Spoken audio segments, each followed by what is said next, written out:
Alors salut à tous, j'espère que vous allez bien pour ce nouvel épisode des podcasts pour toi entrepreneur. Et aujourd'hui, je vais tout simplement parler à toutes les personnes qui ont besoin d'inspiration, qui ont ce fameux syndrome de la page blanche ou bien qui ont peur que ça arrive parce qu'ils n'ont pas forcément les bonnes techniques pour réussir à trouver de nouvelles idées. Et plus précisément pour les personnes qui ont une chaîne YouTube. Je l'ai déjà montré à maintes reprises sur ma chaîne jusqu'à présent, mais il y a notamment une vidéo qui s'appelle « Comment réussir sur YouTube en 2019 ». Je parle notamment à des entrepreneurs qui ont envie de lancer leur activité ou bien de booster leur chiffre d'affaires à l'aide de YouTube, notamment lorsque tu as un e-commerce, lorsque tu fais du coaching, de la vente de produits ou de services à distance, eh bien la chaîne YouTube ça peut être clairement un boost incroyable et monumental de ton activité.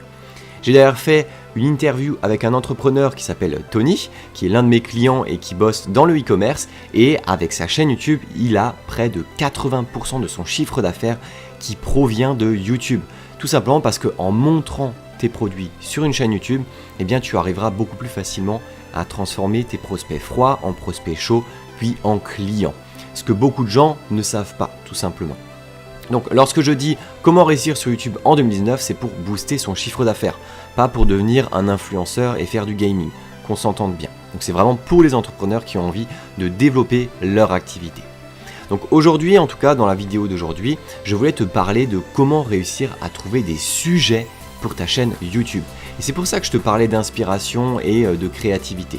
Parce que très souvent on a ce syndrome de la page blanche, les sujets de vidéos YouTube ou bien dans plein d'autres choses. Et justement là, j'ai envie de te donner des déblocages pour que tu puisses réussir à constamment trouver de nouvelles idées. Donc tu as deux manières de trouver des idées et des sujets de vidéos YouTube.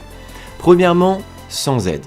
Sans aide, ça veut tout simplement dire que tu vas prendre une feuille blanche, tu vas prendre un stylo et tout ce qui te passe par la tête à la manière d'un brainstorming. Lorsque tu as dû choisir le nom de ta marque ou le nom de ton entreprise par exemple, eh bien tu as cette fameuse feuille, ce crayon, tu mets toutes les idées que tu as et au fur et à mesure tu arriveras à trouver des idées de vidéos. Alors comme dit, le sans aide ça veut pas dire que comme ça avec ta tête tu peux réussir à trouver des idées. Moi je le vois très bien, en tout cas de mon côté, lorsque je trouve des idées pour ma chaîne YouTube, eh bien entre trouver des idées comme ça à la volée de temps en temps en y réfléchissant, ce n'est pas du tout la même chose que lorsque tu es devant une feuille avec ton stylo. Parce que dès que tu as ton stylo, ta feuille et que tu commences à écrire, eh bien là les idées vont tout simplement fuser. Alors que lorsque tu le penses uniquement et que tu ne l'écris pas, eh bien ça va beaucoup moins vite. Donc si jamais toi dans ta tête tu te dis « Ah ouais mais moi j'ai pas beaucoup d'idées de vidéos », eh bien non, prends une thématique, tu l'écris sur ta feuille et en fait au fur et à mesure tu vas faire des hiérarchies, tu vas faire une sorte d'arbre comme ça qui va partir d'une thématique dans des sous-thématiques, des sous-sous-thématiques et trouver plein d'idées de vidéos qui pourraient servir à ton audience. Deuxièmement, le plus important et le corps de cette vidéo, et ce que tu attends notamment, c'est comment réussir à trouver des sujets de vidéos avec de l'aide justement. Comment est-ce que moi je peux te proposer des choses qui vont t'aider à trouver des vidéos YouTube. Alors tout d'abord, la toute première chose, tu le sais très bien, YouTube c'est le deuxième moteur de recherche sur Internet, après Google. Google c'est le premier moteur de recherche, YouTube c'est le deuxième. Ça veut dire que c'est un potentiel de recherche juste incroyable.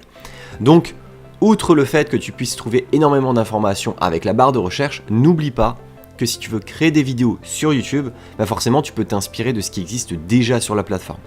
Donc moi, à ta place, ce que je ferais, c'est que si j'avais une thématique de base, imaginons la thématique, tu es un apiculteur, tu veux créer des vidéos sur comment gérer des ruches, comment vendre du miel, eh bien tu vas tout simplement aller sur YouTube et essayer de taper comme ça des thématiques liées à ton activité d'apiculteur. Et du coup, à travers ces idées-là de vidéos, eh bien tu vas peut-être pouvoir trouver d'autres idées en vérifiant ce que font les concurrents.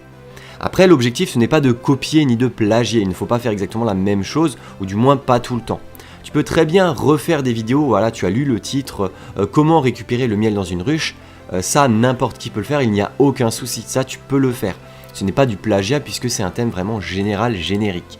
Par contre, si tu veux être beaucoup plus précis, comment réussir à, je sais pas moi, une petite astuce pour faire en sorte que tes abeilles soient beaucoup plus productives pour ta ruche, ça peut être beaucoup plus spécifique à toi et ce que tu veux proposer à ton audience. Et peut-être que personne sur la plateforme YouTube n'en a déjà parlé, donc profites-en. Donc, premièrement, s'inspirer des vidéos YouTube de tes concurrents. Deuxièmement, YouTube, comme j'aime à le dire, c'est tout simplement un blog vidéo. Donc dans ce cas-là, tu peux tout simplement t'inspirer d'articles de blog qui existent déjà. puisque tous les articles de blog qui sont en format écrit ne sont pas forcément en format vidéo, ou du moins leur thématique.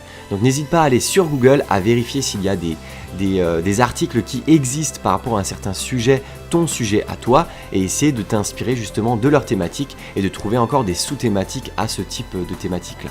Troisièmement, tu peux toujours t'inspirer de contenu de livres.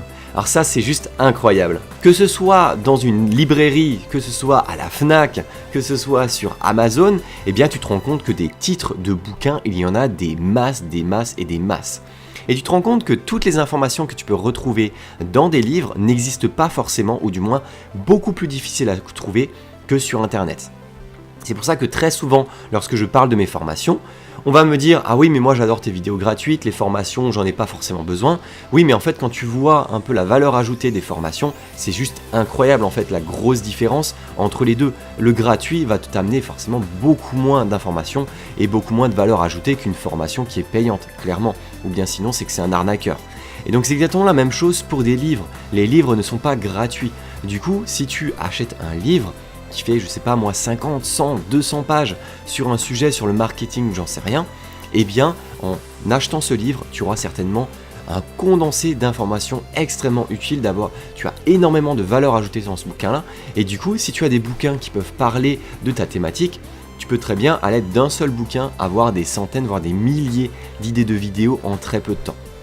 Donc, soit tu regardes les titres des livres en question, soit tu vas tout simplement acheter des livres qui sont liés à ta thématique, t'inspirer justement de leur thématique et ensuite créer tes propres vidéos sans plagier toujours, hein, ne jamais plagier. Par contre, essaye toujours de trouver des thématiques et de t'inspirer d'autres personnes.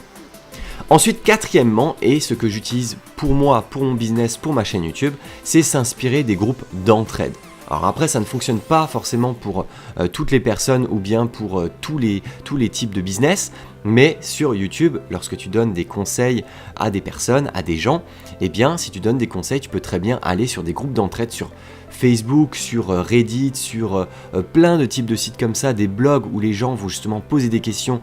Eh bien, si toi, ta chaîne, elle est censée être là pour répondre aux questions de ces personnes-là, eh bien, reprends les questions de ces personnes-là et fais-les en vidéo, tout simplement. Moi, par exemple, j'aide les freelances et les entrepreneurs.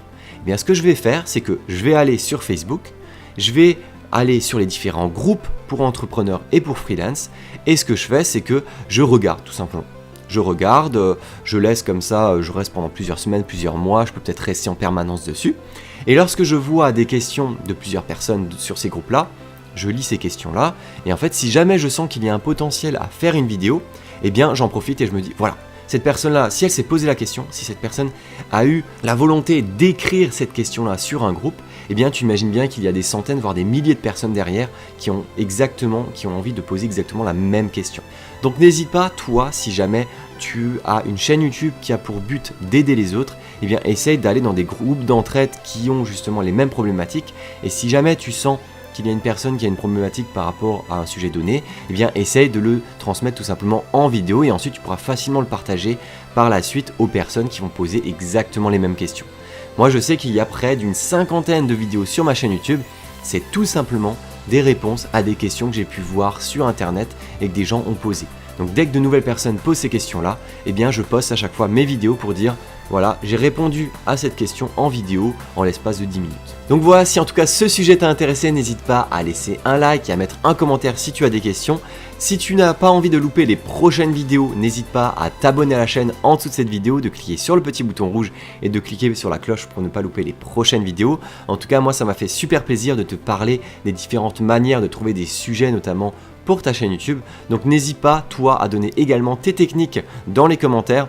Et puis moi, je te dis à très bientôt pour des nouvelles vidéos pour toi, entrepreneur.